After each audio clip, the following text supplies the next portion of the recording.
Good grief, it was like the song that wouldn't end. Starbreaker with How Many More Goodbyes off of Dysphoria. Before that, Evergrey with The End of Silence off of The Atlantic. Visions of Atlantis with Nothing Lasts Forever off of Wanderers. And Stradivarius with Old Man and the Sea off of Enigma Intermission 2. I'm Ken the Metal Professor. It's 9 o'clock on Sunday night, December 15th. We're just about to turn it over to the Northwest Indiana Wrestling Action Program, but just as a reminder, there's 2 Sunday nights left in December, and we're going to be listening to kind of a retrospective of 2019. It's kind of overkill doing that over 3 weekends, but tonight was all about hearing some nice, soothing, mellow tracks from my favorite CDs of 2019.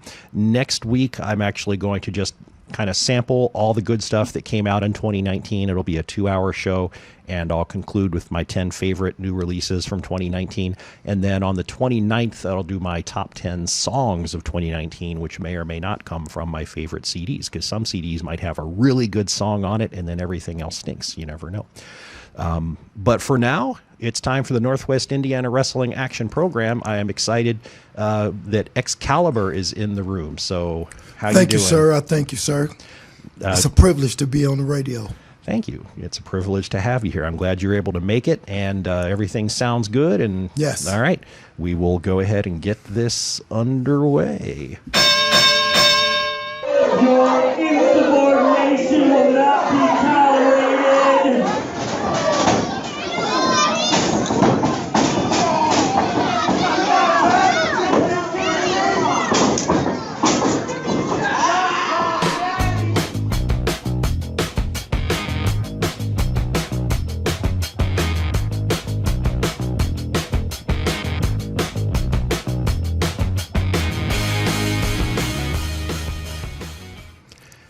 Welcome back. For anybody that just turned on their radio in the last 30 seconds, you're now listening to the Northwest Indiana Wrestling Action Program. I'm Ken the Metal Professor, and I'm joined by X-Calibur. Thanks for coming in tonight. I appreciate the opportunity. And I am the Intercontinental Champion at ACME Championship Wrestling. And we'll talk about that. In fact, Yes. That's a good segue to the second half of the hour and beyond. I have what I call delayed audio coverage of ACME's show from this past Friday night. People that have heard the show before know what that is, or I took the gear and recorded audio and kind of talked about what was going on, not really calling the matches, but just picking up some highlights and then compressing the show down to, I think it's about 45 or 50 minutes of audio altogether. So I'll start playing that sometime later in the hour when you and I are done talking. But in the meantime, we are gonna talk wrestling for a while. So the first thing I need you to do for me is settle the big debate. Is it Excalibur BER or BUR? It's BUR. BUR, like the sword. Yes. So Yes. where does the name come from? Why did you come up with that? Excalibur actually came from my great-grandfather. He was a wrestler in his time, which I didn't learn till later on in my ages of time of coming. So when I was younger, I was just watching WWE as it came and it developed. And in the time, I wanted to break into the heritage. So my grandmother, my mom, my dad, and my grandfather, both sets of grandfathers, came and got me after school as a punishment. This is real. As a punishment every day after high school to go to a gym to learn the athletics of pro wrestling, which is great. So then I started advancing, and then I started to break out on my own. Then I got with a group of friends, which these guys are doing so great out on the indie circuit, especially a big name that's doing really good. And I want to see him go really big. So, and I'm going to give a shout out to the Muay Thai Warrior, the Cobra. The guy's doing great. I hope he does very, very big time. And another big shout out to Nick Cutler. He just broke himself into the WWE, which is good. That's opening up another door for a young talent. Now, the first person you mentioned, I don't think I've seen him. Is he more in the Illinois and Chicago area? Okay. Yes. So hopefully I'll catch him someday. Oh, yes. We're missing TLC tonight, speaking of WWE. I'm sorry about that. It happens. I mean, when you when you're growing up in this business, it's a part of knowledgement and learning how to learn the ropes, as they say. You got to learn to crawl before you walk. So if you're crawling before you walk, it's every inch, every step, and it's actually blood, sweat, and tears, which is a true story. It takes athleticism, it takes endurance, and it takes a lot of people to know that you're there and you got a moral support in the background. Wrestling is an athletic standpoint, but you got to have views, you got to have followers, and you do certainly have to grow a fan base to accurate yourself out here in this world. It's everywhere. It's in Twitter, social media. It's all over social media platforms. But as you as a person, they have to know you in human form as well, besides being the character. So if you're out walking, everybody notices you, that's a good thing. But then kids want to take pictures with you because of the parents and all that. That's good too. But that's making you look like a good Samaritan as a professional wrestler. And at the same time, you have your own humanality, which is a performance deal too. Because you got to show up to certain places, you got to work certain areas, and you got to do certain things to accomplish what you want in certain companies. Me, for an instance, I had a chance, had my mind set on winning the world title. I've done that, and I accomplished it, which was one of my good goals. But now I've been working the circuit, and it's going pretty good. So I'm earning my opportunities piece by piece, but I'm liking the journey. Now, you mentioned Nick Cutler, and his social media game Yes. is on point. How's your social media game? Do you get on there and mix it up with people? And No, I don't. I just like to sit there and let my views read themselves, because I can throw up my post and people can see me out when I'm adventuring, or I'm with my wife coming over here, sitting here, but they'll see me out on adventures, asking me where's my next show is, and I can let them know, like, hey, I'll be on the flyer. It's all over Facebook, which would be cool. It'll be glad to see you there and your kids. I would like to be there. I can have I have autographs, keychains, shirts, flyers, pictures, posters. I'll be there for the kids, and I'll be on there to put on a good show for them. now, for people that are interested in seeing you, it's not difficult because you are very, very active around here. Yes. So you mentioned Acme Championship Wrestling. I see you at ARW Pro. Yes. And I kind of keep myself contained to the Indiana wrestling promotions, because as we were talking about before we went on the air, there's just so many out there. Yes, It actually gets overwhelming trying to follow it all. So I don't get into Illinois that often, but you work quite a few. So give me a list of everybody that you're doing shows for right now. Well, for now, when I was in Illinois, I did in a company. It's up in Dalton. It's called I can't think of it right now, but it's in Dalton. Then I did Southland Championship Wrestling, and then the other place in Illinois, it was I did a show in Georgetown, Illinois. It was called UWC. Okay. And then I had branched off, and then I moved into Indiana, and then her aunt, which is a great lady, Brenda Giroux, she took me down to ACW. I performed for them for a couple of shows. They brought me back, and I'm still there. Yeah. And then I got an opportunity to go to my first ARW show, and I met Charlie, Ivan, and the rest of the family. And then I talked to KB Chuck Hodge. He gave me an opportunity to come over there to let me show my athletics, and I'm still there, and I'm just adventuring through time. Well, let's talk about those two promotions specifically, kind of one at a time here, just to let it, make sure everybody knows what you've been up to. So at the most recent ARW show, I hate to bring up the sadness, but you and John Hudson had been together as Malibu's Most Wanted. Yes. Now, have you ever been to Malibu with John Hudson, or No? He's never taken you out there, huh? No. Oh, you should talk to him about that, because I bet it's I a heard nice it's a place. beautiful place. Yeah.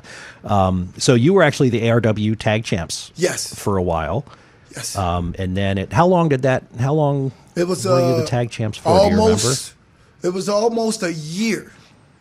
When I first came into ARW, I was on and off, and I was still in the family.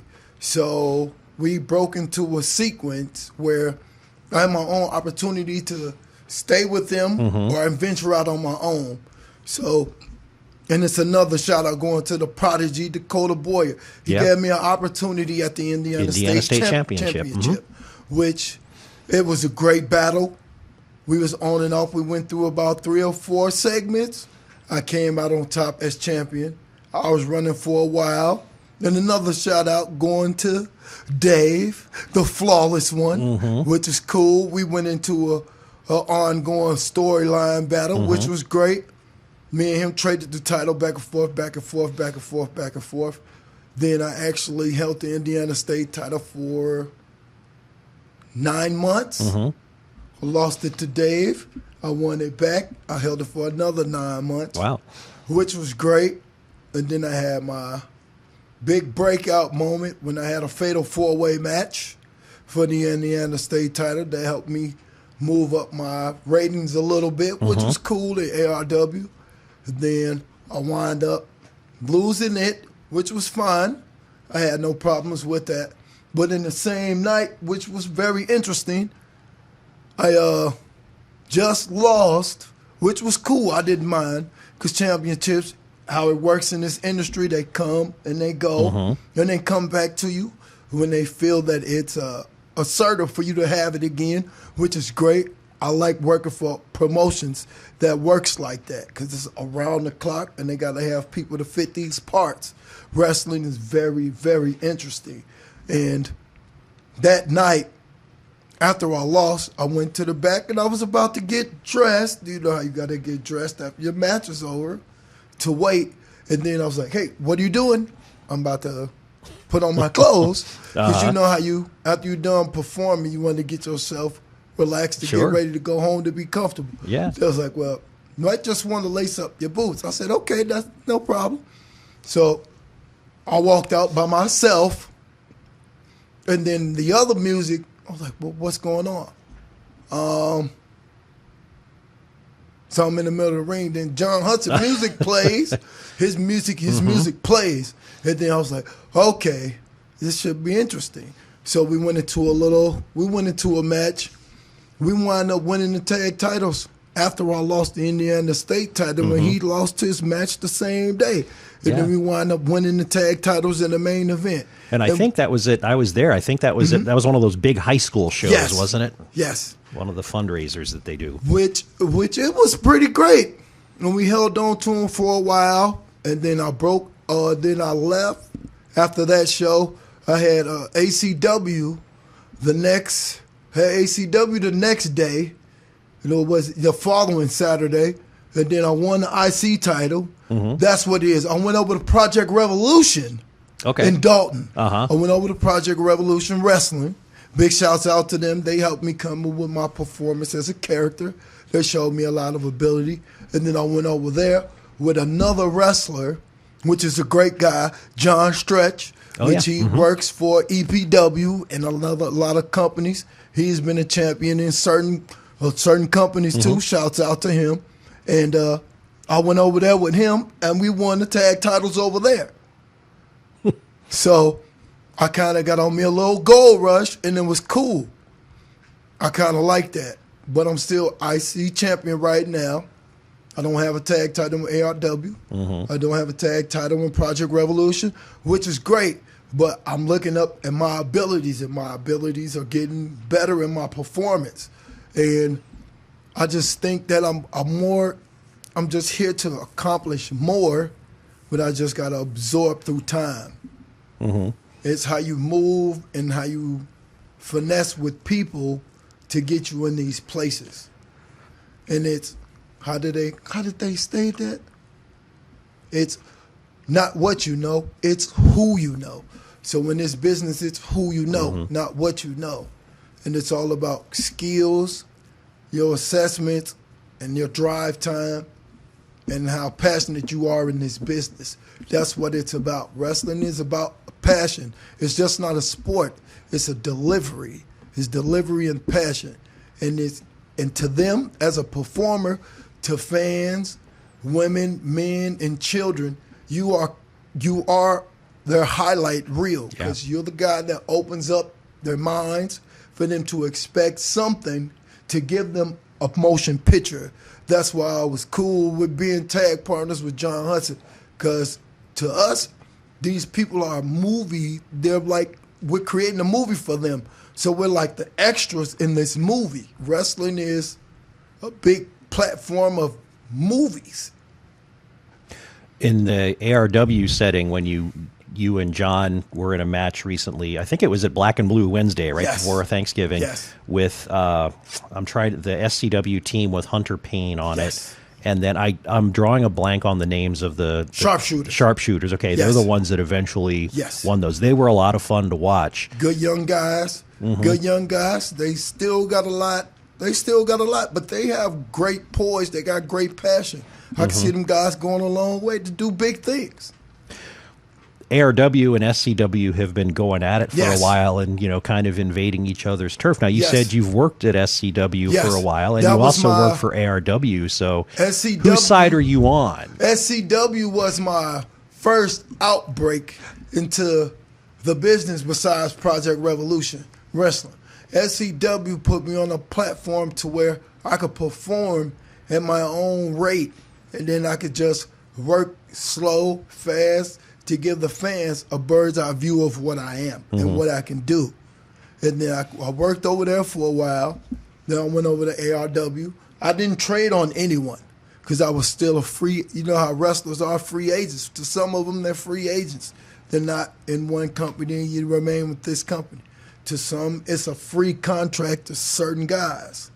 They're obligated to be here at this time for this place. Then you're obligated here to be at this time for this place. So it's a subtracted mind, because you got to be a subcontractor. Certain places you want this, certain places you want this, but you're obligated to win certain things in certain places. So you got to base yourself as you got a goal to set in every arena that you step in. And most guys, they want the biggest belt in the company. I just want to work to obtain every goal that I'm accomplishing. You mentioned you were talking a little bit about your style before. Tell me a little bit about how you develop that, because when I watch you, I see two sides of X-Calibur, right? There's especially when you come out and you're looking menacing. You've got a really good menacing look, and so you can be very punch in the facey with people, but you can also be very acrobatic. And I had a running joke, when I was doing more just like going and writing up results from shows online, I had sort of a running joke that every time I took a picture of you, you were upside down. for show after show after show. So, you've got a really nice standing shooting star press. You do a lot of more acrobatic stuff, but you also do just, a lot of good strength and get in somebody's face and punch them kinds of stuff. So how did you develop that and how did you end up just kind of landing right in the middle there? Well, it's kind of hard to say when you practice this so many years. I learned that back when I was younger. Coming up in my teens, I used to just do backflips all the time. So I went out one day in my front yard and I took a broom. I actually took a broom after I saw Billy Kidman do the shooting star off the top rope when he was in WCW in Raven's Flock. So I actually took a broom outside to test myself to see if I can make it over the broom. So, you set the broom straight and you're standing behind the broom. So in order for your feet to be over the broom, you have to knock the back of your foot down to be standing on the broom. It can't be. That's the only way you can do it. So in my mind, I'm testing myself. I'm like, just gotta go agility, up and over. So in my mind, I'm like, okay, if I go up and over, I can do this move. So in my mind, I'm like, all right, lay it here. I never filmed it, so I never know if I could do it. So I put the broom down, and I stood there. I'm like, on three, we're just gonna go, and I'm just gonna land. 1, 2, 3. So I caught some good air, and I stuck it. So you can't always say you landed it and made sure it was only one time. You got to do it 3 times to make sure it's stable. So I did it again, and I landed perfect. The last time when I did it, I kind of over rotated a little and sat down on my butt. So I think that was kind of cool. So I went into a leg drop. So I'm like, okay, this is kind of cool. I could probably use the development. So I went in later on in the years and I just started utilizing it. So then I learned I could do it standing. If I could do it standing, I can go off the top rope too. So then I can do it off the top rope, and now I can do it standing too. So I started doing it standing first, so I can get used to being in the center of hitting the body. And then I went off top to get the trajectory to make sure I could land on the body. Yeah, I had it. There. I actually learned a word when I was watching some WWE recently when Dio Madden was on commentary, and they were talking, I can't remember who they were talking about, but the word was proprioception, which is the ability to understand even when you're flipping around upside down, you still have total knowledge of where you are and where you're facing. And I can't put myself in that mindset of being able to do that. So it's always fun to watch people like you that have apparently can do it with what seems like relative ease and be totally comfortable being upside down. I mean, once you get comfortable doing it, you just want to take it to another level. But I got it now, so I'm more compromised with it. So now I just want to do a spin-off from that, and I actually want to do a standing corkscrew now. Okay. That's another trajectory in my mind to pull off too. Okay. So I want to I'll look forward to that. I want to do a standing corkscrew moonsault. I want to try to do like a standing corkscrew splash. That'll be something else in my arterials to do. Okay. And I just want to do more stuff off the top rope. So I'm thinking later on sometime in these breakout moments that I do. Actually, I ain't seen him do it in years, which great performer, AJ Styles, the man's a god. So in his TNA days, he did the spinal tap. So now I want to pull that off now because I don't see anybody do it anymore. So I have the agility to do it. So now I want to pull that off too. That's my next outbreak move other than the 630. Yeah. 720, 850. It just keeps going up. And then I want to do a shooting star DDT. That's could be something that I could pull off too later on in the midst of my mind. And I think it's kind of cool.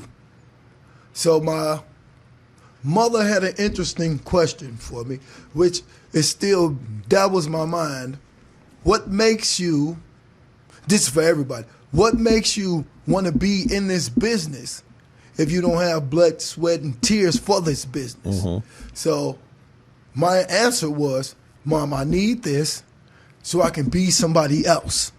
It keeps me safe from being in another place. Being in the outside world looking in, you're a different person to people. You're not a commodity anymore. You're just an athlete now. And to some people, you're just that same guy every day. Yeah. And then in your mind, hey, why can't I be this guy every day? This is what people know me as, not as my normal self.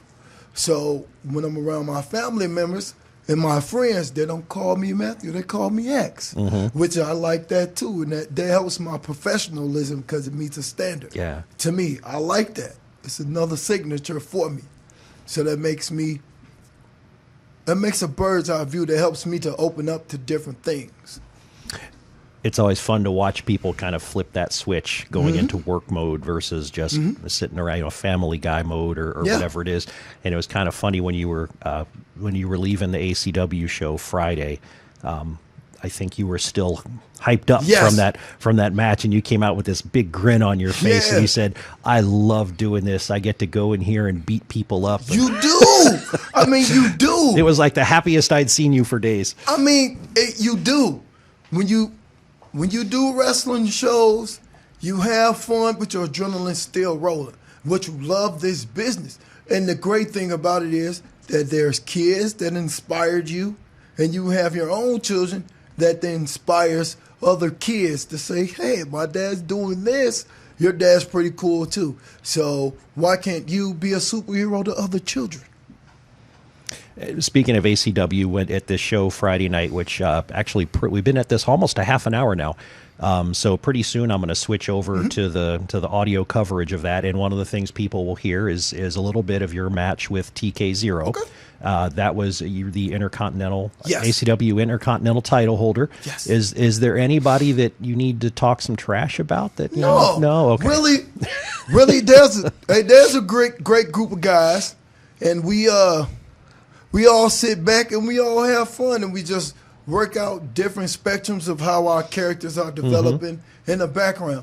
I don't really have to talk a lot of trash. You don't see anybody coming after that title of yours in the near future? If they do, listen, all fair Yeah. and love and war. That's what wrestling is. It's a war. It's all fair and love and war. And beauty is pain. So you just go out here for these people, do what you do, and I'm going to do what I do. There. And the match, that's always an interesting show, the one that they did. And there's another, like a couple during the year that they do at schools that are fundraisers, that schools that Jimmy Holmes has a relationship with, where they get staff from the school involved. And your match had a special guest referee that was, I think, one of the teachers or guidance counselors at the school. Yes. How awkward was that? I mean, For was me, that weird? For me, Did you even notice? It was a different experience. For me, it was a different experience. For TK, it was kind of in the midst of, this is cool. And then for me, I'm like, yeah, man, this is cool, but we got to get to work here, you know? And then you got to involve the fans. When you involve the fans, that gathers energy for you and your opponent. So that makes wrestling a very big spectrum on another hiatus for other people, because they view these things when people post up videos. You were there, he was there. How do you know these people? These things evolve and it just moves. And it must be great in a match like that with TK0, because the kids hate him. So that must be so much fun. Those kids screaming at you to beat him up for the whole time. I got booed in a match too, which is acceptable because he has fans there. He has a lot of fans. No, he has fans there. And by me being there for about 2-3 years, from there I'm still growing in assessment to their crowds, which is great. But I just put on good performances, and that's what they like. Yeah. So I'm enduring the admiration from people because I go other places and they just get to see me and my athleticism, which is cool, and I kind of like that. You also mentioned Project Revolution Wrestling. They just had a show here in Valpo a few weeks ago, so I'm hoping that the next time they come around, I think maybe in early 2020, hopefully you can... Oh, yeah, I want to be a part of the Are you still edition. active with them? Yes. Okay, good. So I want to be a part of the you. edition. Yeah. I want to go over there and do some more work too. I had a great time over there. They got a great group of guys. They got some good title holders. They got some good performers. I don't mind being in the ring with them. Yeah, John Scrutch was one of the guys that were. He is a lot of fun, and I know I've seen him around before, and I don't know if he was at ACW. Okay, times. that must have been it, because I know I'd seen him before, but I couldn't. It had been a while, and I couldn't remember where. But he's fun to watch too. So if you get that chance, I'd love to watch you guys. Oh yes, be in a match together. I'm looking forward to that one. That'll be great. Yeah, and then. So what else do you have? What else do you have lined up? Kind of as the new year starts, do you know off the top of your head? Well, right now it's ARW, as far as I know. ARW, which is in January, it's every second Saturday. ARW, Adrenaline Ringside Wrestling is every second Saturday of the month. Right. For all the listeners and for all the wrestling fans, that's available in Indiana. It's every second Saturday of the month. Please come out and enjoy the experience. And it's in Lake Station. Unless you hear otherwise, it's at American Legion Post 100, right up there on Central Avenue, I think. Yes. But every once in a while, they go out and do a show at a school to be as a fundraiser for that too. But normally it's there. And then we'll see it ACW. I don't know when ACW is going to start back up again. I don't know if that's February. On February. Okay. I don't know their approximate date yet. All right. What's the farthest you've ever gone to do a show? You talked about Wisconsin. Really? Okay. So we won't worry about that because I don't know how many people around here will Wisconsin. will go. A lot of people will go that far to work. I don't know how many people would go that far to see something. But I mean, it was a great spot. It was a great spot. I had a decent fan base. I enjoyed myself. Hopefully you can get, even get farther out with, there's like a core group of people that are in a whole lot of different promotions, and hopefully everybody can kind of help each other spread out. They say when you build your name in a locker room, it spreads, and when they go to different places, your name just somehow seepingly seeks in there, and it follows by your character, and then the promoters look at you. So I think that it's a standard for us athletes to be in certain spots. Because they say in certain spots you get picked at the right time if you're in at the right time. It's a destiny for you to be here, and then you're televised to be here. So it's an opening for all the competitors because you can be new and you can just get picked up just like that. Yeah. You mentioned Dave Allen earlier, and for a while he was, if I had to give a trophy to the person that I couldn't get away from, it would have been Dave Allen. It seemed like every time I'd go to see a show, he was on the card. Yes. But I think recently you might have actually overtaken him because I have seen you a whole lot over the last half a year or so. Me and Mr. Flawless One, Dave Allen, we've created a comic book of battles in our times of ARW. So I think we created a notebook in this industry for us to break out on our own, and then we started to migrate into a tag team, but that kind of has its own distance of itself. But to us, I think we're going to always have a battle in the midst of the minds because we're going to be enemies somewhere, then we're going to be partners in another place, which is great. As long as you can keep it straight and you don't accidentally turn and clobber them when you're supposed to be a tag team. No, I won't. He might, but I won't. But I think in the industry now, there's a lot of up-and-coming talent, and it's just everybody has their own breakout moment. And you just got to look for it, and then maybe that promotion might pick you up. So it's opening the floodgates for you, and then there's other big-time names that seen you out on the market, and they notice your name, and they can send out for you, and you can make it there to this destination. So every door that opens for you, you just got to own it, because it's up to you to take it by storm. It's not them. They're just giving you a guidance to walk through this door. It's up to you to take the opportunity. It's either you're going to accept it or you're going to let it close behind you. So I got it in my mind as I'm mapped out as a superstar, as they put it, as we're indie guys, we're still superstars to women, men, and children. So to me, in my mind, I'm not a superstar, I'm just a performer. So as a performer, I put it based in my mind as being X-Calibur. Now, every arena I step in, I own this ring, because now you're in my house. Every time I walk up that curtain, y'all know what time it is. You're in my house now. I own this ring. So every ring I step in, I own it already. So that shows that I have good prestige and I have dominance, and I'm letting you know that you're in my house now. Yeah. So in order to build that guy, they have to follow you now. I'm starting to get a little intimidated there. I was talking about that menacing Excalibur earlier. One of my friends that I do shows, he's like, man, why do you always talk like that? Because it's a normal thing. Yeah. When you get used to being in the character, you're always him all the time. So when you can be him and then you can be your normal self, but it's like it's two of you. So you got to have an off switch. I learned that later on in my career. That you got to have an off switch to be your normal self and then to be the character. When you're in a building and you're walking into the building, your mind should just go right into the character development that you are. Sure. So when you add your normal life ability to not be the superstar, it's like trying to figure out which guy you want to be on a daily basis, but you got to have a percentage of both because you got to fade it in to 50-50. Yeah. Well, we could keep this up probably for another half an hour, but I've got to move along and get to the audio from Friday's show. So I'll have you back sometime after the start of the year, and we'll pick it up then. As we close out here, do you have you want to let people know Facebook account or something if they want to keep up with what you've got going on? Yes, I do.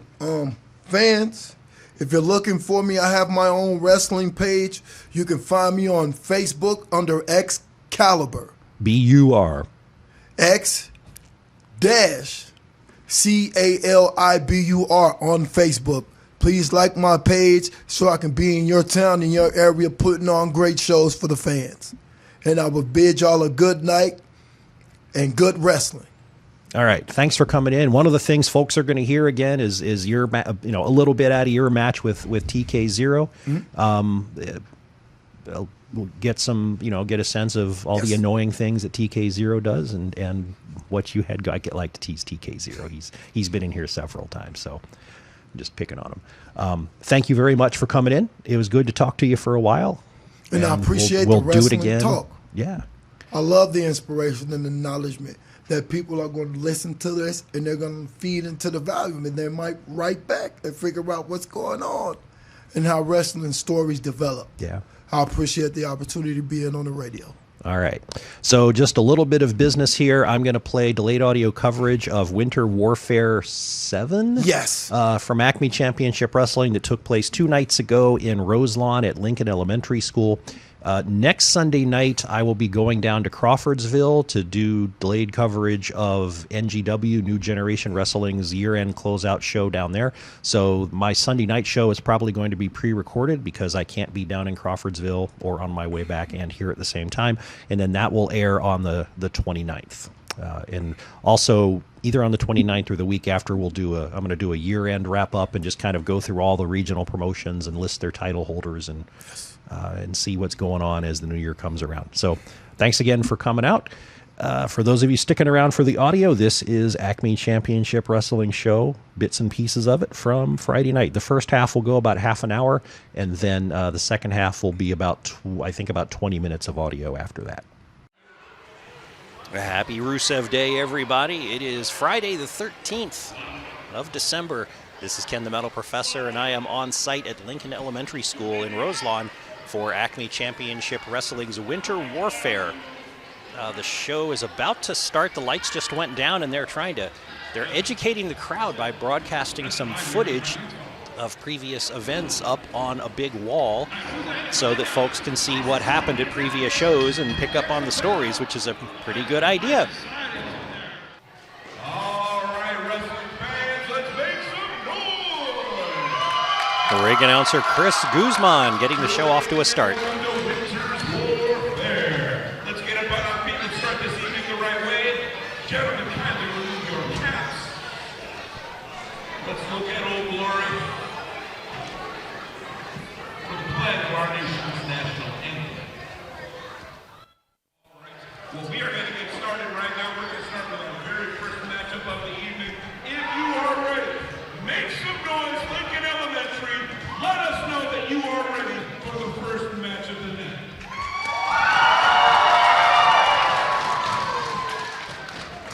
Making their way to the ring area for tonight's first tag team matchup. They hail from anywhere but here.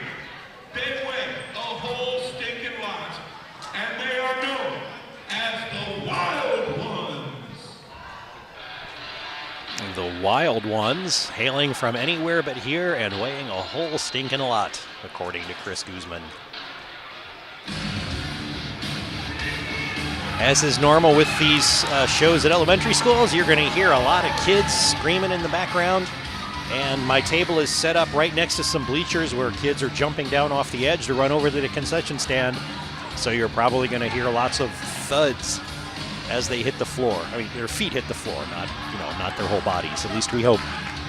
The Wild Ones are Johnny Motley and Richie Rothschild, coming out in not really endearing themselves to the crowd.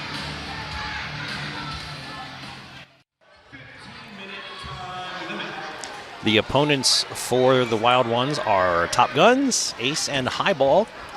A little technical difficulty as they came out to the ring. One had a blue mask.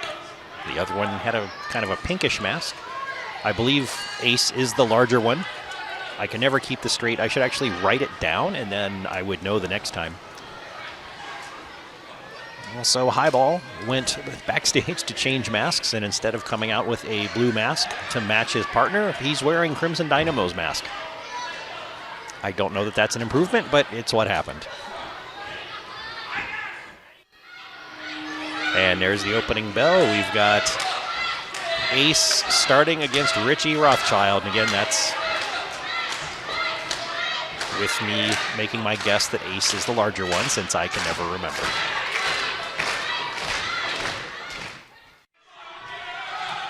Right off the bat, the Wild Ones are up to shenanigans. Ace and Richie Rothschild are starting off with a test of strength, and Johnny Motley snuck out from his corner, reached through his partner and gave a low blow to Ace. And now he just snuck out again to try to do something else. That corner of the ring is exactly blocked from me. I'm behind the opposite corner.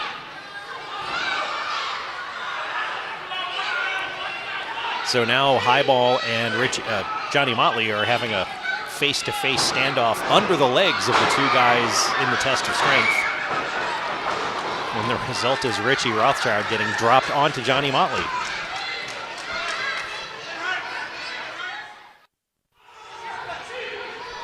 Ace has been taking some punishment for a while.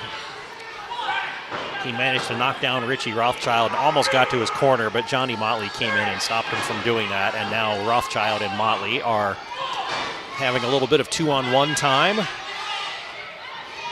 Pounding on the head of Ace. The ref is trying really hard to maintain control. Highball is about to blow a gasket out there on the edge of the apron in his corner, because he has tried to go in and help out his partner once or twice, and the referee is immediately on the job to get him back out of there.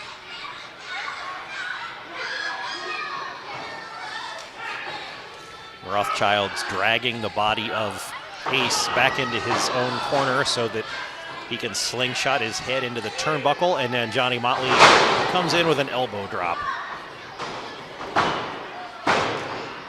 Ace had enough in him to kick out at 2, but he is a long way from his corner.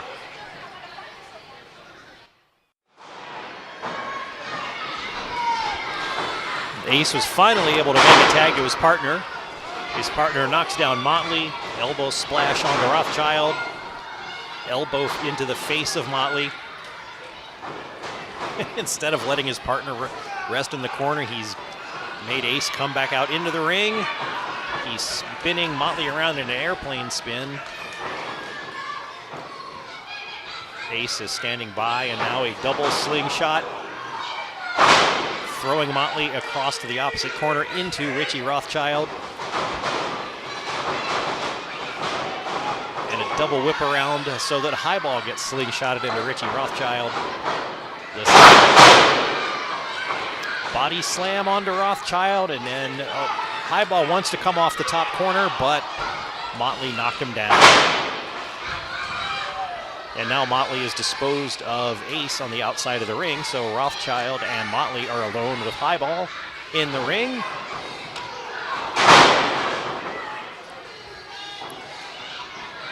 And that was it. Rothschild held Highball upside down while Motley kicked him in the head. And then he planted him for a 3 count. So the Wild Ones have beaten Top Guns.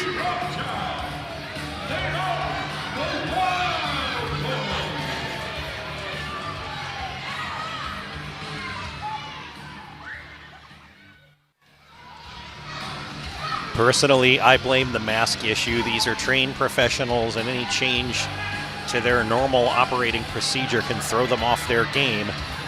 And wearing a different mask might have done that to Highball.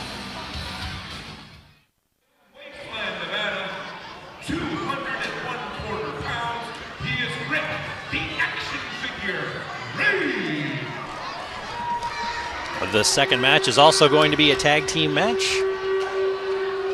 Rick Raid is the first member of the first team to be introduced. Team partner, hailing from Venice, Italy, weighing in at 195 pounds, he is Tony Versace. And Rick Raid's tag team partner is Tony Versace. This is a very odd pairing. It's almost like there was a fishbowl with people's names on ping pong balls in it, and the two of them were drawn out together at random.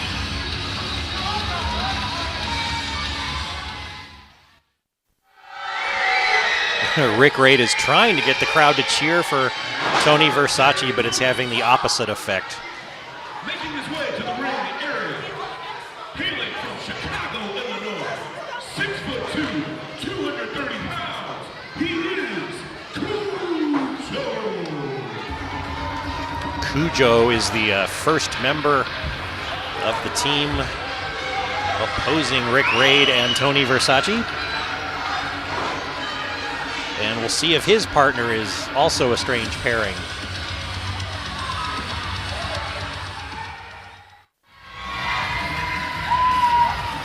Cujo's partner is Chip Walker, the Manimal from Phi Gamma Slamma fraternity, I think he said.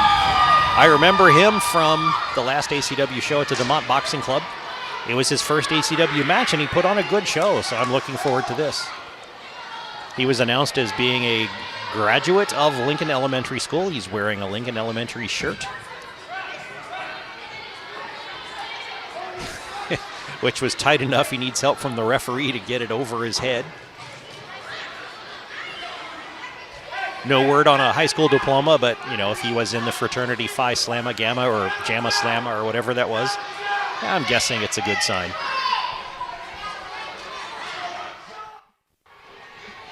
And Chip Walker has on his head his hair tied up into, well, I can't call it a man bun. It's more like a man sprout. Like he has a wad of hair in the shape of a stalk of broccoli sticking up out of the top of his head. Rick Raid made the referee check his man stalk to make sure there were no weapons secreted in there. There were not. And so far, Chip Walker is twirling Tony Versace around like a rag doll.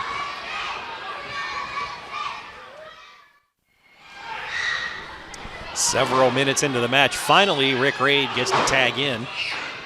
And Tony Versace was getting handled pretty easily by Cujo and Chip Walker. I think Rick Raid will be a different story.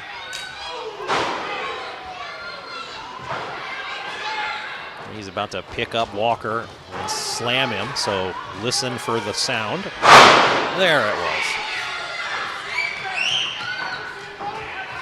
That's what makes doing this by radio marginally effective, is you get to hear those slams.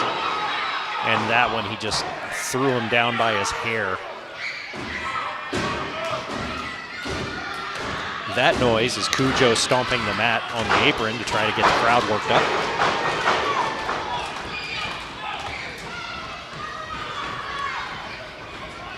So even though you can't see what's going on, you close your eyes and you imagine, and you might come pretty close.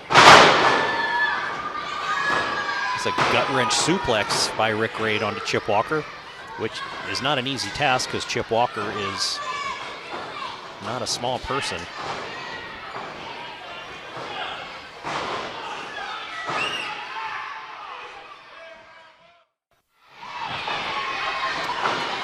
Chip Walker made it over to his corner and tagged in. Unfortunately, the ref was dealing with Rick Raid at the time, so the ref didn't see the tag, and now he's forcing Cujo to get out of here.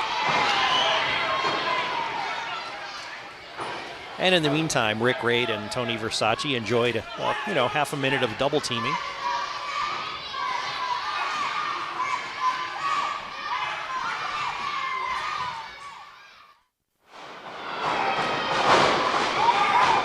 Things are picking up here as a fresh Rick Raid and a fresh Cujo are both tagged in simultaneously. And Cujo knocks down Raid and then has a couple of kicks in the face for Tony Versace. Chip Walker is clearing Versace out of the ring to make sure that it's down to Cujo and Rick Raid.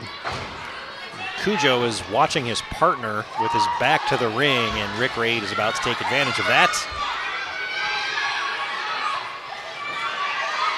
And big old spear from Rick Raid onto Cujo. Folded him in half.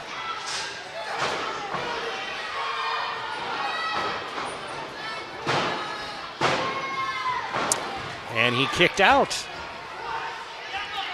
Rick Raid's issue was that he was gloating for a few seconds over his spear, and that was enough time for Cujo to recover and kick at it too. Now the other two have actually disappeared back through the curtain. So it's Rick Raid and Cujo left alone. Raid's lining up for another spear. Cujo leapfrogs over him. Tries a move of his own, doesn't work.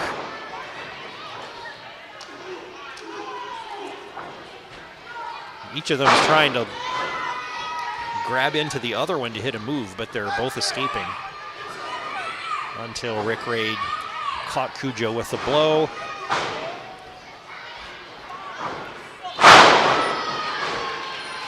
Cujo lifts Raid up and over in a suplex, and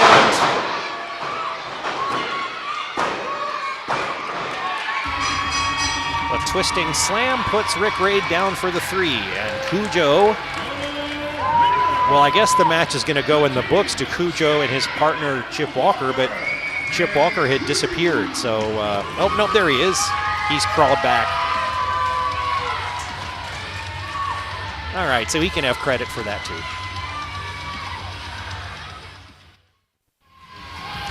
It looks like the reason Chip Walker may have gone backstage is to grab 2 aluminum cans, and it's kind of far away and dark. I can't tell what they are, but he's, he was in a fraternity, and he raised his above his head, gave another to Cujo. They've both taken swigs. I am hoping that it's Dr. Pepper, given that this is an elementary school. What kind of example is Chip Walker setting for the children here at Lincoln Elementary School? Now he's chanting chug to Cujo.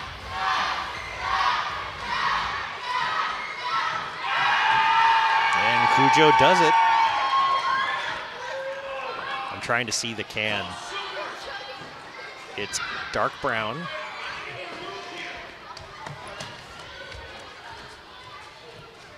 I'm going to go with it being carbonated beverage.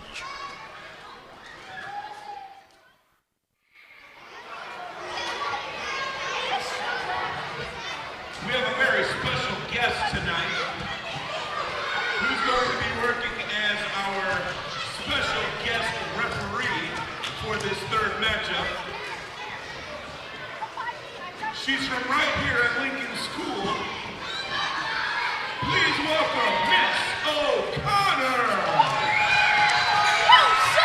And here comes Miss O'Connor from Lincoln Elementary School to be the special guest referee for this 3rd match.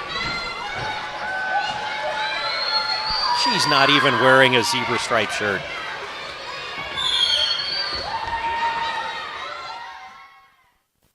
From St. Joseph, Michigan, 6'1", 240 pounds, he is TK0. Here comes trouble.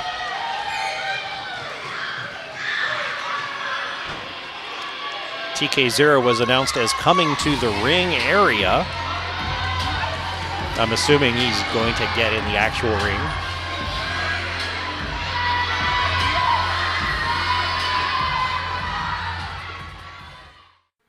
His opponent, hailing from Jamestown, Mississippi, 5'11", 190 pounds, he is X-Calibur.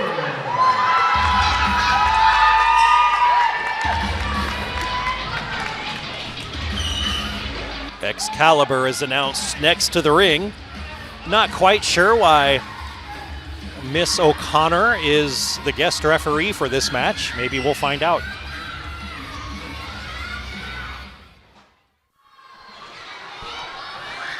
This matchup between TK0 and X-Calibur is for the ACW Intercontinental Championship. X-Calibur is currently the champion. The special guest referee is checking TK0 and X-Calibur for foreign objects. She delicately signals for the ring bell.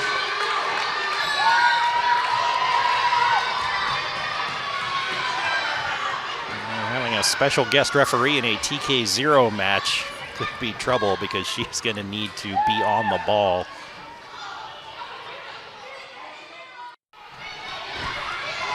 So far, X-Calibur is taking the match a little bit more seriously than TK0.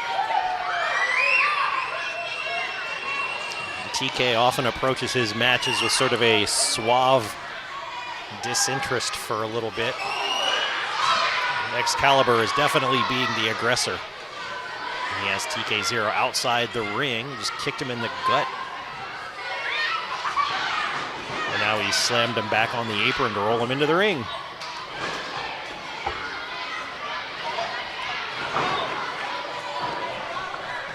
And he tries for a pinfall. The guest referee finally realizes that there is a pinfall and manages to count one. If for some reason X-Calibur loses the title in this match, he probably has legal recourse to correct it because of the officiating.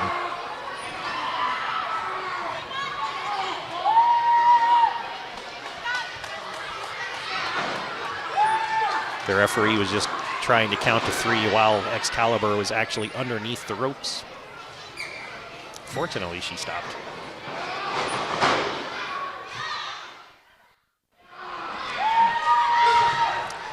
TK0 had X-Calibur outside the ring. It sure looks like the ref counted to 10. Yep, and there we go. The bell has, oh, now they're outside the guardrail, even onto the floor. So this match ends in a double countout. TK0 is just ramming X-Calibur's back into the guardrail over and over. That's gotta hurt. He's being a little vicious. And he's put X-Calibur back into the ring. It doesn't matter at this point.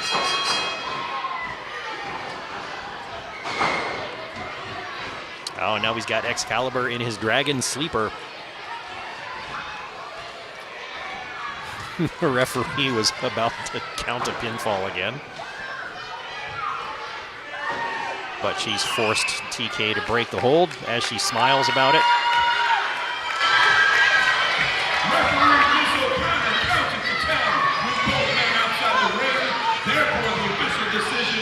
Is a double countout. Tombstone, Arizona, he is Billy the Kid.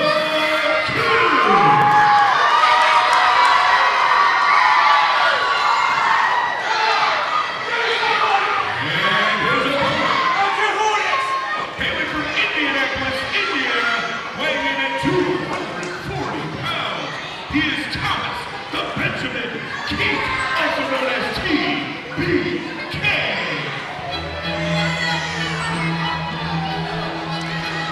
Billy the Kid's opponent is Thomas the Benjamin Keith, half of High Society.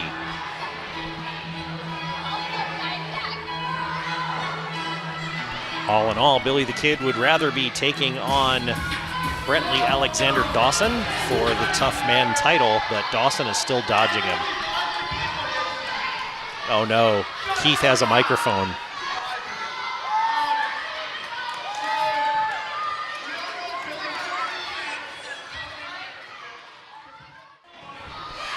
Also in the ring, we have a debuting referee.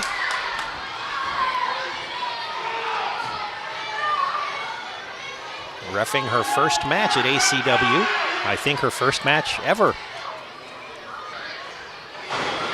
She's going to have her hands full between Billy the Kid and Thomas Keith. Or, since Billy the Kid planted Thomas the Keith and pinned him right away, maybe she's going to have a relatively easy first match, because she got to count to 3.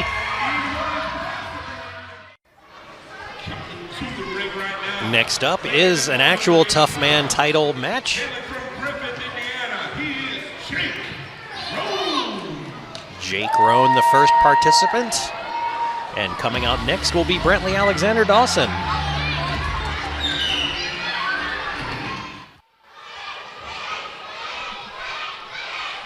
Jake Roan versus Brentley Alexander Dawson for the tough man title.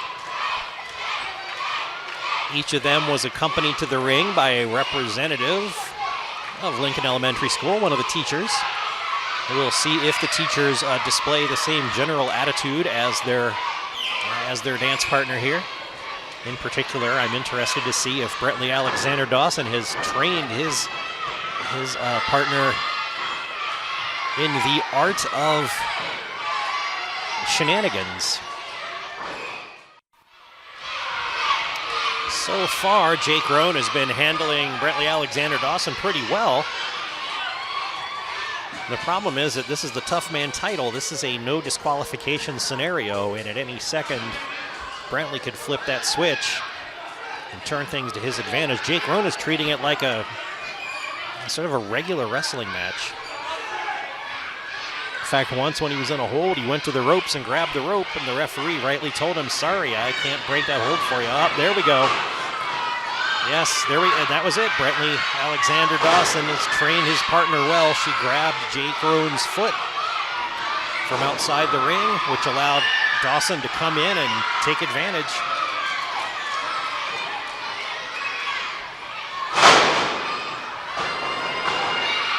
Now Dawson is standing on the throat of Jake Roan.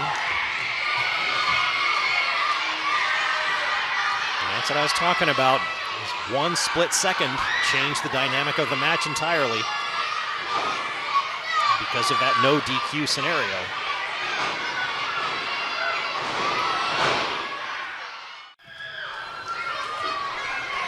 Jake Roan just dropped Brentley Alexander Dawson out of the ring onto the floor, and now Jake is in the no DQ spirit as he's followed Brentley out and is pummeling him along the guardrail. There are 3 girls screaming wildly for Jake Roan on the opposite side of the floor from me, and I don't know if that's because they really like the teacher that came out with him to the ring, or if they just think he's really cute. Dawson just got a beverage from somebody in the crowd and smashed Roan in the head with it. Liquid sprayed everywhere.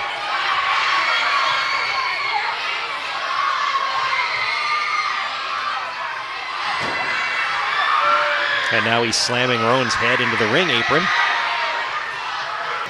In this match, the pinfall has to take place inside the ring. So as long as they're outside, it looks like Jake's teacher friend who accompanied him to the ring may have just smacked Brentley Alexander Dawson across the chops. Protecting her partner. There you go. That's Jake Roan getting back into the swing of things. You can tell from the screaming kids. Jake is back in the ring. Dawson is not. Jake's in the ring recovering. He should be on the attack outside. Dawson embraced the no DQ spirit of this match. Gave Roan a low blow. It didn't lead to a pinfall. He just signaled his teacher partner to put his golf club driver into the ring. She threw it in too hard and it slid past Dawson, and now Jake Roan has it. Let's see if Jake Roan really embraces the no DQ.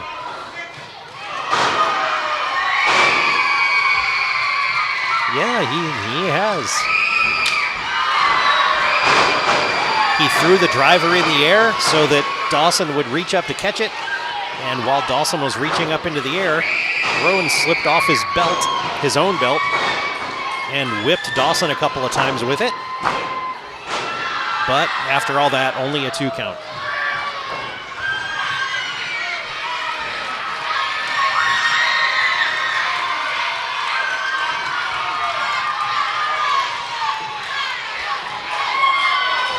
Dawson's laying in the ring. Roan's up on the top turnbuckle in the corner.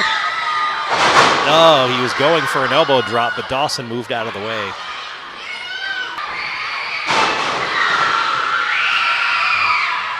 Dawson is clutching his glutes delicately, like one of them has been pulled. Roan is nursing his elbow from that missed elbow drop. Roan did a sunset flip powerbomb on Dawson, but only got a 2 count. Now Dawson is signaling to his cohort for something else. What is she going to give him?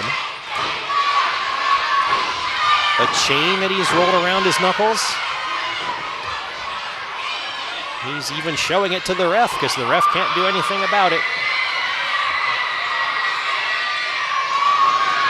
And clunk. There goes Roan. That ought to be it. Yes, sir, the chain always wins.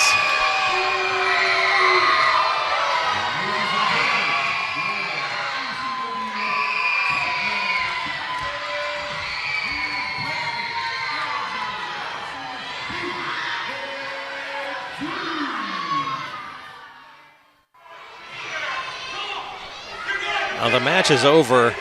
Dawson still had the chain, and so he hit Roan in the head with it for good measure, and that brought Billy the Kid out.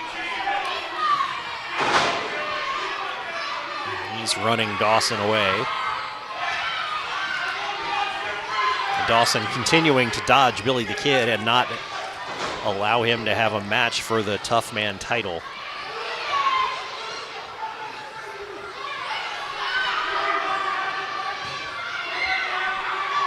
And now Dawson is using his teacher cohort as a shield against Billy the Kid. What a gentleman. Well, that's it for this half of the show.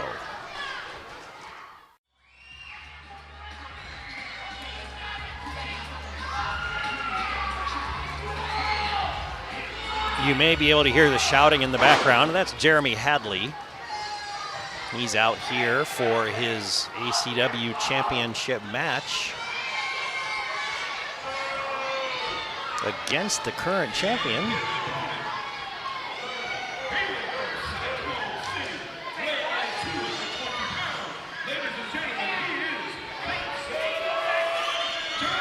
That champion is announced, Crimson Dynamo.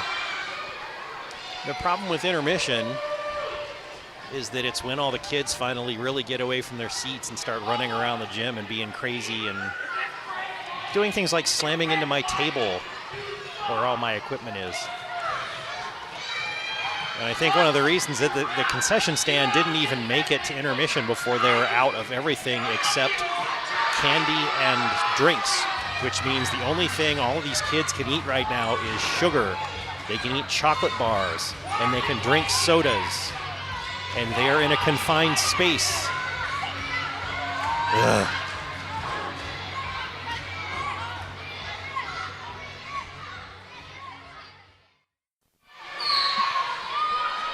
You may recall that in the first half of the show, Highball from Top Guns was wearing the wrong mask. He went backstage to change his mask and still didn't come out with the right mask. He came out with Crimson Dynamo's mask. And unless Crimson Dynamo has 2 masks, he's now wearing the mask that Highball had worn. Hopefully it's not still all sweaty and gross. I mean, that's like wearing somebody else's socks after they've worn them and they're all sweaty. Ugh.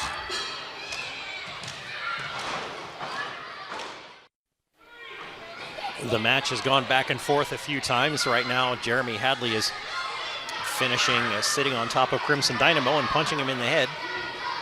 Now both men are almost to their feet. Hadley's up, Dynamo's up on his knees.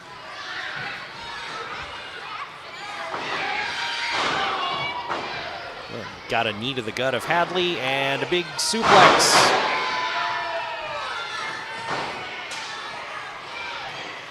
I don't think that's going to do it, though. Nope, 2 count. There have been several pinfalls from each competitor. Nothing past a 2, though, obviously.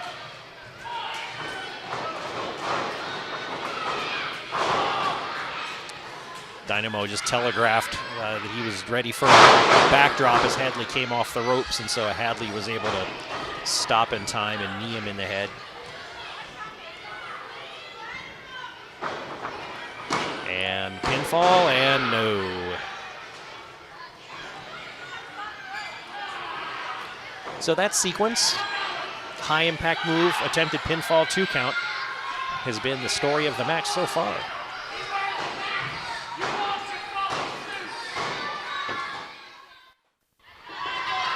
Crimson Dynamo just did a rock bottom kind of thing on Hadley and then went to the second rope in the corner to try to leap off, and Hadley brought his knees up and caught Dynamo as he was coming down.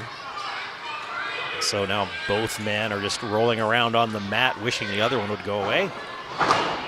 Hadley tries a pinfall and it's only a 2 count.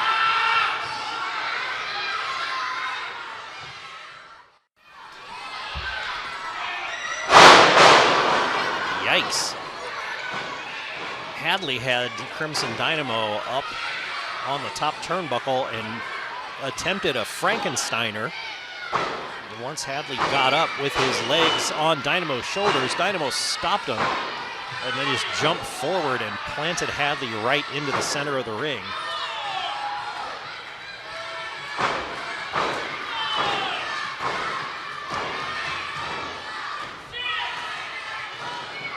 Dynamo is punching the mat to try to psych himself up. Hadley is struggling up the ropes, so the ref doesn't get to count to 10 with both men down. And now they're going to trade elbows back and forth.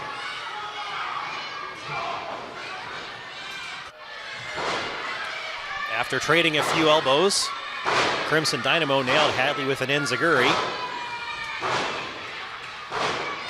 And now Hadley is struggling to his feet. Dynamo is doing the Shawn Michaels stomp, although he leads to a punch, a discus punch, which misses. And then Hadley with a flying knee and a 2 count. And Jeremy Hadley looks distressed about that. This is a nice long match.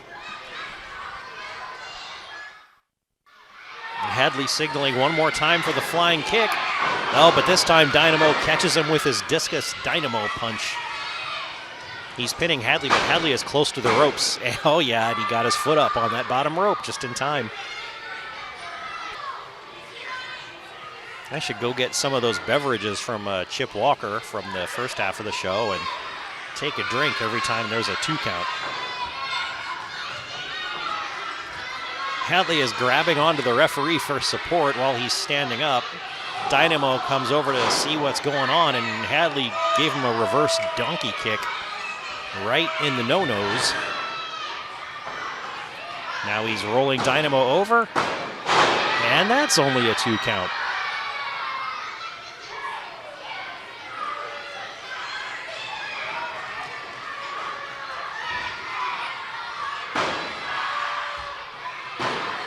That pounding is Hadley being frustrated. He's attacking Dynamo from behind. Springboard bulldog out into the middle of the ring. Another flying knee from Hadley onto Dynamo. And instead of going to cover him, now Hadley's climbing the ropes in the corner, looking for his big elbow drop. Frog splash, I mean. And it's a 3 count, wow. Jeremy Hadley.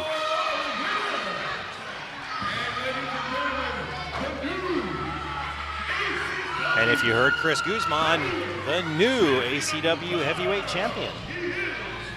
Hadley waited a long time for this match and it paid off.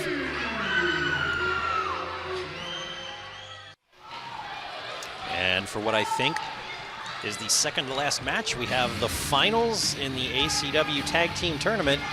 The Wild Ones won their match earlier in the show, and they earned a spot in this finals match. So Johnny Motley and Richie Rothschild are back out.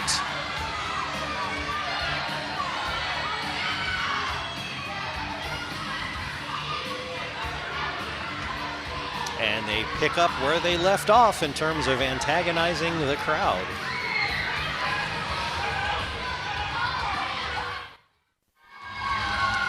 The challengers for the Wild Ones are Arun and Jared Kripke. They earned their spot in the match at the last ACW show at the DeMont Boxing Club.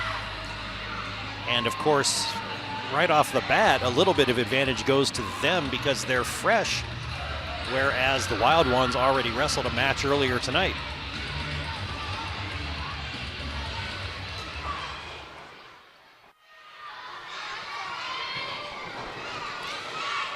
Jared Kripke and Arun seem to have the upper hand. They had Johnny Motley in their corner. He was standing with his back into the turnbuckles. They were both up on the second ropes on each side of him, punching him, when Motley swept all of their legs out from under them and caused Kripke and Arun both to basically clothesline themselves on the ropes. Motley ran to his own corner to try to escape. Jared Kripke followed him, and Motley managed to trip him into the turnbuckle again. Now Rothschild is tagged in with Motley. Motley with a jawbreaker, but he just took a big clothesline from Rothschild, and he's back down.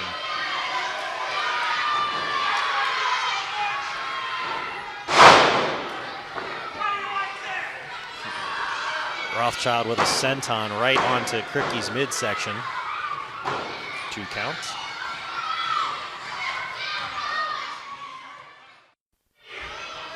At the moment, there are 0 competitors in the ring. Everybody is outside and around the ring apron. They've managed to break the ref's count a couple of times, and now, okay, here comes Richie Rothschild. He's rolled Arun into the ring, and now he's standing on his neck. Johnny Motley has taken his place back in his corner. Jared Kripke is slowly crawling up the apron to his corner.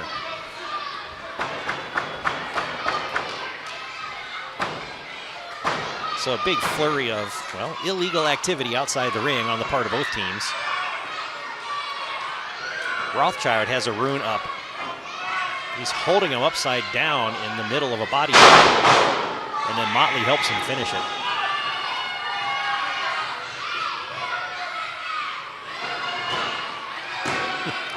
Motley is being smug and pinning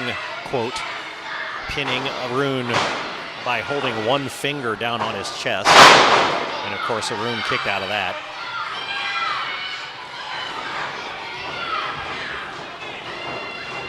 Motley is choking Arun. Kripke's trying to come in to his partner's rescue, but the ref is holding him out of the ring. And in the meantime, Motley and Rothschild do the phantom tag switch.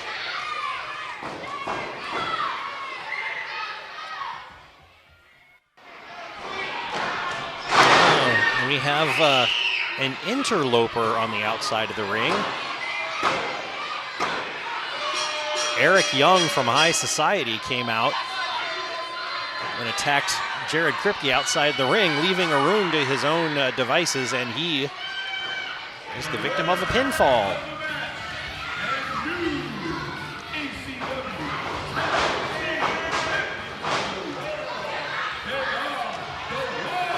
So the Wild Ones are the new ACW Tag Team Champs, and High Society, who you think would be going after whoever is the champs now, is going after Kripke and Arun. Drex Odell has entered the fray to try to get High Society off of Kripke and Arun. Here comes Dawson and Hadley.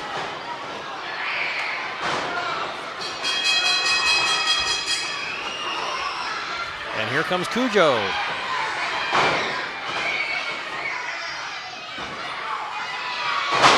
Cujo with a chair to Thomas Keith. It's like a rumble in there.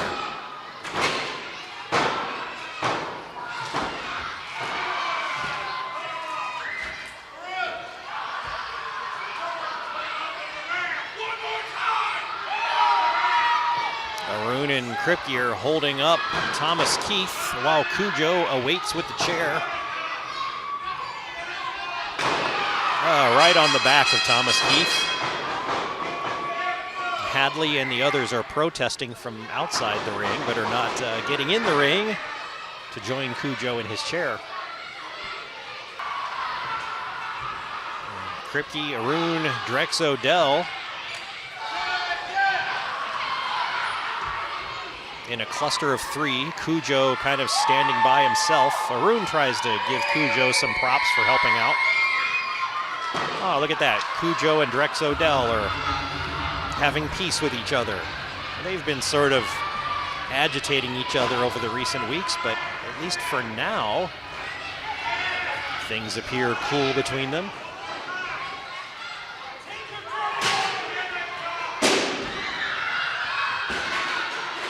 Kripke is chasing people outside of the ring with a chair and back through the curtain.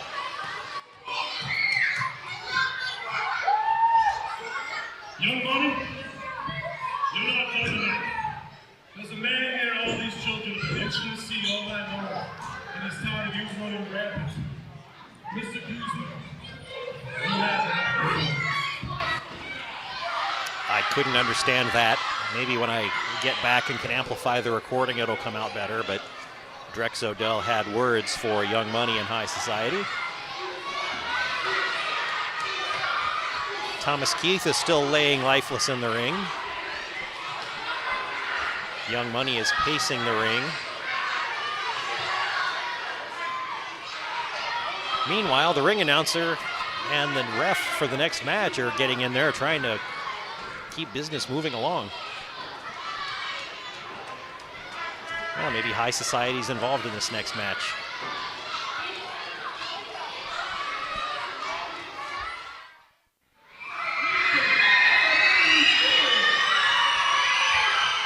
This last match isn't involving High Society together. It's Eric Young, Young Money, versus the fighting school teacher, Jimmy Holmes. So now all the kids are going to scream. And apparently the game plan is for everybody to just ignore the lifeless carcass of Thomas Keith. He is still face down in a corner of the ring under the turnbuckles with his arm dangling out towards the floor. He hasn't moved. His partner doesn't seem concerned about it. Jimmy Holmes is out like business as usual.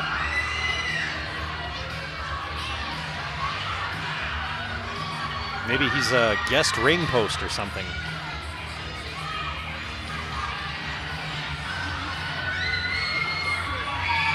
And now with your guest fourth turnbuckle, Thomas Keith's butt.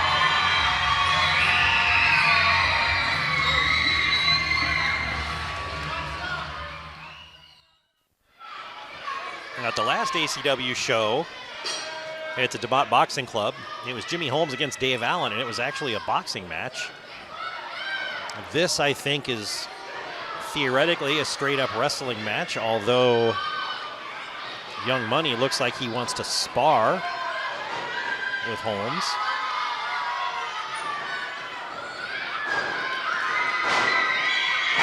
Holmes obliges, and now he's punching Young Money. And then he planted him with a side body drop. So it started like a boxing match, but then a wrestling match broke out pretty fast.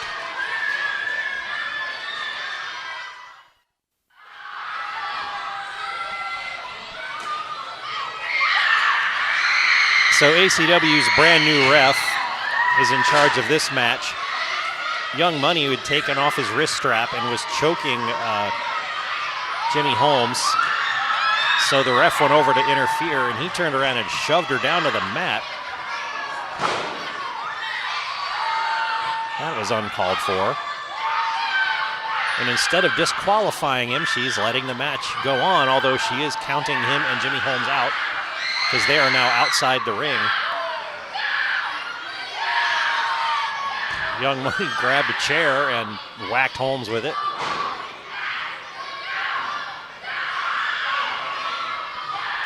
The kids at ringside are very upset at the manhandling that Holmes is taking.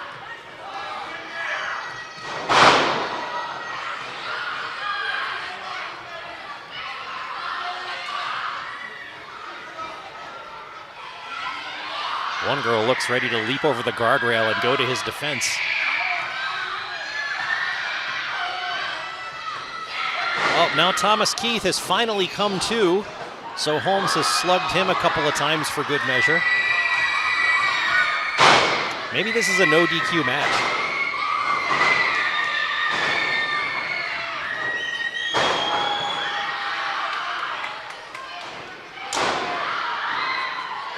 So Keith is back out of the ring. Holmes is still pounding on Young Money. Plants him with a DDT.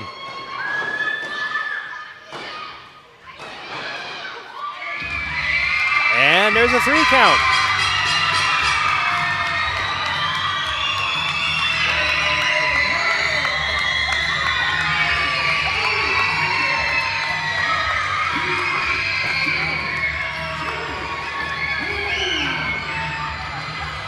Jimmy Holmes wins.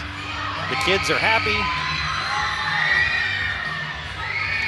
And I think that's the end for ACW's Winter Warfare 7 here at Lincoln Elementary School. This delayed audio coverage of ACW will air Sunday, December 15th.